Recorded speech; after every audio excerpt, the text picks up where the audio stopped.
Today I'm taking you on a special episode to the Louvre Museum in Paris. I'd like to introduce you to a magnificent exhibition entitled Naples in Paris, the Louvre invites the Capodimonte Museum, which will run until January 2024. This exhibition provides a unique opportunity to explore the connections between two great European cities and their shared artistic heritage. Let's get started. Follow me for the tour. Greeting everyone and a warm welcome to my studio. I'm Alix Morel, a painter and printmaker artist. And in this podcast, we are going to delve deep into the world of art. I'll be sharing my artistic techniques, my sources of inspiration, and occasionally those moments of uncertainty that come with the creative process. Put on your apron and let's get started.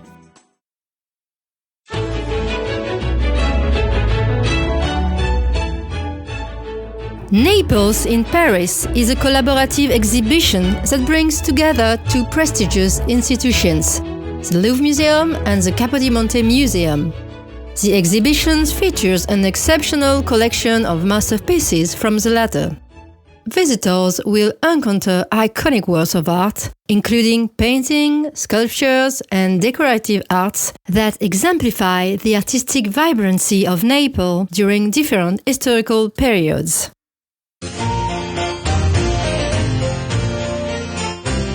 Let's say a few words about the Capodimonte Museum. Formerly a hunting residence of the Bourbon monarchs, the palace, known as La Regia in Italian, now houses one of Italy's largest museums and one of Europe's most significant picture galleries. Capodimonte is one of the few museums in the peninsula that boasts collections covering the entire spectrum of Italian painting schools. It also houses the second largest collection of drawings in Italy after the Uffizi, as well as a remarkable collection of porcelain. Now, let's back to our exhibition. The exhibition unfolds a series of galleries, each presenting a thematic exploration of Naples' influence on art and culture in Paris. Naples in Paris sheds light on the historical and artistic connections between Naples and Paris. It explores how Neapolitan artists, styles, and techniques influence the French art scene and vice versa. This cross-pollination of ideas and aesthetics is a central theme throughout the exhibition. A significant portion of the exhibition is dedicated to the Baroque period, during which Naples was a flourishing center of art and culture. We encounter sumptuous Baroque artwork that reflects the opulence and drama of that era, with an emphasis on the unique Neapolitan interpretation of the style. Now, let's examine a work of art that has fascinated me and that I wanted to share with you. The portrait of a young woman called Antea, painted by Parmigiano circa 1535. It depicts an enigmatic young woman with a somewhat fixed expression, gazes intensely and solemnly at the viewer. She stands out first and foremost due to the opulence of her attire. The ample sleeve of her gowns and golden satin, a short bodice or underskirt called soutana in shimmering fabric, a delicate apron embroidered with interlacing and vegetal motifs, and precious jewelry. A part of her left breast is visible, while a slender finger gracefully slides through the links of a necklace. The portrait will be quite conventional, if not for one detail that draws attention. The young girl's right shoulder, evidently disproportionate, carries a wide sable stole. But is it just fur? The stole stretches in length, and the head of the animal with shining eyes bites the cloven hand with its sharp teeth. Realism is emphasized by the chain that appears to control the little white creature.